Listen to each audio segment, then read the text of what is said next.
Greetings, dear precious soul that you are. Hey, today's our first day that they opened up the road to go up to Panther Meadows at Mount Shasta. And because of all the snow, it happened pretty late, but today we're up here early. It's beautiful. You can hear the water. It's running not just in a stream, but underneath. And then up at the top, up in there, there's that nice spring. And so many people use this as a beautiful holy site that they come and meditate and just breathe in. Now, my topic is the difference between real and fake. A lot of people don't know this, but the mind doesn't know the difference between what's real and what's pretend. And people call that, say, in the subconscious mind. And that's actually one of the important aspects in the sense of do the thing and the power is yours, or act as if and you are. And it's just like, what was it? Like there was some old movie or something, and this one, I think it was, Arsenic and Old Lace with Cary Grant and everything. And so anyway, they were going to take the brother to the mental institute because he thought he was Teddy Roosevelt, and the owner of this institute said, you can't, we already have 6 Teddy Roosevelts here already, so we can't have any more. But basically the idea of that when a person takes on a fake persona, that after a while they believe it's true and they believe it's real. But also the sense of, here what I used it for, and what I that is so valuable, is so many of our goals and objectives that we want to attain, or our dreams, or however people want to call that stuff, has to do with, if I get there and I make it, then I'll finally feel good. Then I'll feel good enough. That I'll be better than others. I'll be great. It's all of this, and it's actually a feeling. It's a state of being, oneself. And so what happens is, when people are allowing what goes on in the outside realm to dictate how they feel and what they know and what they sense, then they're always working to get things on the outside to be the way they want it, so they feel good. So that's why you've got in relationships, it's dominate and avoid domination. So who's controlling this and controlling that? So I make sure, and you sign this and you agree this. So we get everybody locked down, and we don't want any surprises, you see. So you can perceive that as going on a world level. You see how it's also operating on personal levels, because there's all patterns that are going on all the time. And in my book, Live Your Bliss, I also share about some of these Hermetic axioms, and as above, so below is the second Hermetic axiom. And that's just, this is not absolute rules and laws, but it's giving you that sense of this reality, how it's operating and how the mind operates. We're always looking for clues.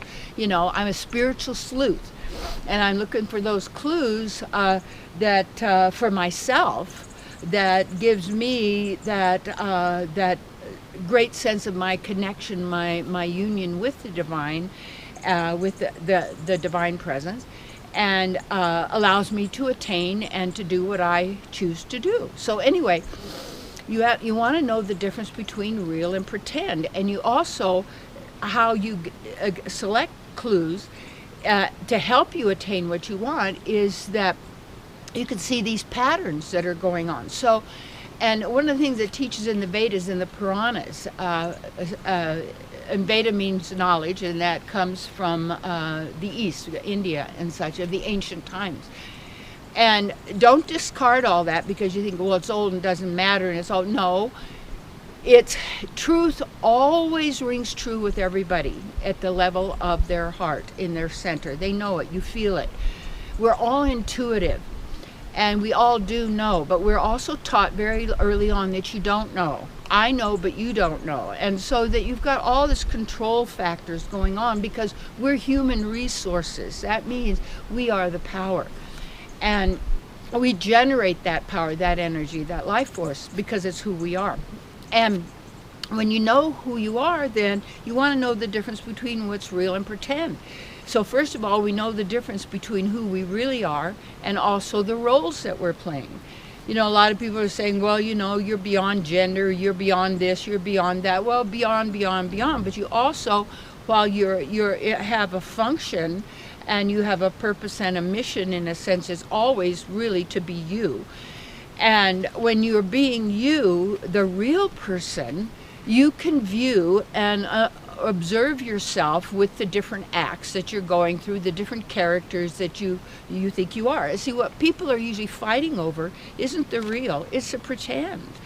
Because the pretend has to be bolstered up all the time. It always has to be told to be. Like you can see certain stories that keep going on in different internet sites, or you would see it in different periodicals, or whatever information you're getting. Anything that keeps being pounded all the time, it's also, after a while, it wears you down, and what you thought was true, you guess why it wasn't true anyway, because all of a sudden all of this other stuff, that must be true. So it's wearing away at your state of being, of certainty and trust of your inner self, because you do know. So how to know the difference between what's real and pretend? You have to look at the pretend has to have something of the real in it. It then shifts it, just like animation. I am not a fan of animation. I never have been. I've never really liked it at all. But anyway, so it's not original, but it's coming up with it's an art form, obviously, and so what happens is the more people are into what's fake, and I remember back in the 50s when they told us that margarine's better than butter, that didn't even make sense. But anyway, it makes sense in dollars for somebody, but it actually isn't good for us. And then all the different things to adulterate, whether it's milk, whether it's food, whether it's the air, whether it's the other, because adulteration is to change something, to take away the natural and the true and the good and the divine, because we'll get all addicted to these tastes. I had a friend many years ago, and her husband worked in he was a scientist who they developed tastes that would addict people to various processed foods, so-called, and packaged foods and different things like that. Because it's also, I know that my kitty cat, she's got a special treat that a lot of they like, because they know exactly what it is that cat's going to get addicted to. So that means that when you go to bring yourself back to the real, oftentimes you have to do it by the baby step method of little by little giving up the fake and the false, and in favor of the natural. And it's like, even in food, it's really cool that in my little greenhouse now I've got all these nice little baby we call microgreens and things that are growing, and it just feels so good in there. And I go in there, and that's where I eat my salad. See, I'll just pick out all these great little greens that are right there, and then I can put a little bit of soil back, into it, and that's where you have your meal, and you go through there, and everything, because then in the soil you've put everything that it needs in order for that what would you call alchemical thing to happen, where the roots then transform these chemicals, rocks, and all of this into the green that you then consume in your body, that's full of vitality and energy and life force. And so it's like, to know the difference between the fake and the real, you have to see that the real doesn't need promotion, doesn't need protection, and doesn't need defense, because you're not trying to promote a fake self. And when we get irritated with people pull our strings, we get flaming angry. It's all this fear element that causes us to have enemies and competition, and then people trying to imitate, in a sense, somebody else or something, because people aren't being who they really are. And it's all that sense of trying to find out who they are by some word, some group they're involved in. All of this working on the outside to finally feel good. See, remember I said in the beginning. So what is the real result? Why do I want that? So when I was working on, say, when I was doing a lot of singing, I would you can practice in front of the mirror. You can look at that, but you also getting into the sense of how would I feel? If and I'll tell you something. Another way how it works. It used to be when I first started teaching or speaking, I would be nervous and I'd be afraid. Why? Because I wanted them to like me. I wanted people said to like me, not be mad at me, and to like me, and that's why dog's best friend. Dog likes you. So what I realized is I wanted to get some. So I shifted my consciousness. I have nothing to get here. I'm here to give. And when you shift from what can I get from you to how can I contribute to you, you're always connected. You're in the real, because this is the real nature of a divine being.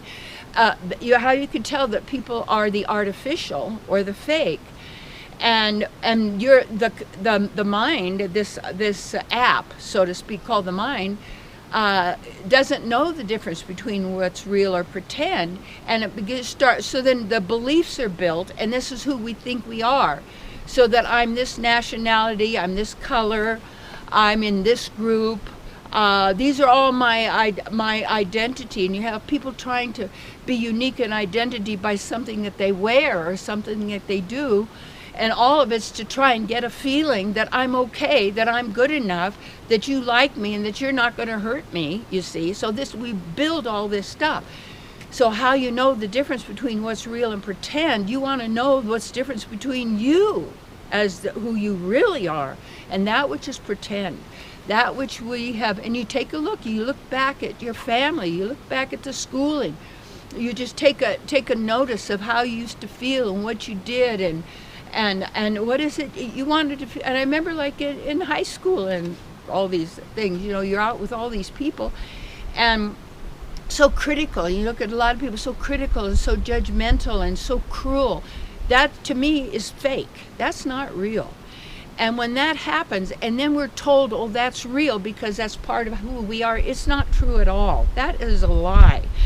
And as we start to really take away, they call it like the layers of the onion. It doesn't mean that you get to there's no person there, there's no thing there, but what is left is you.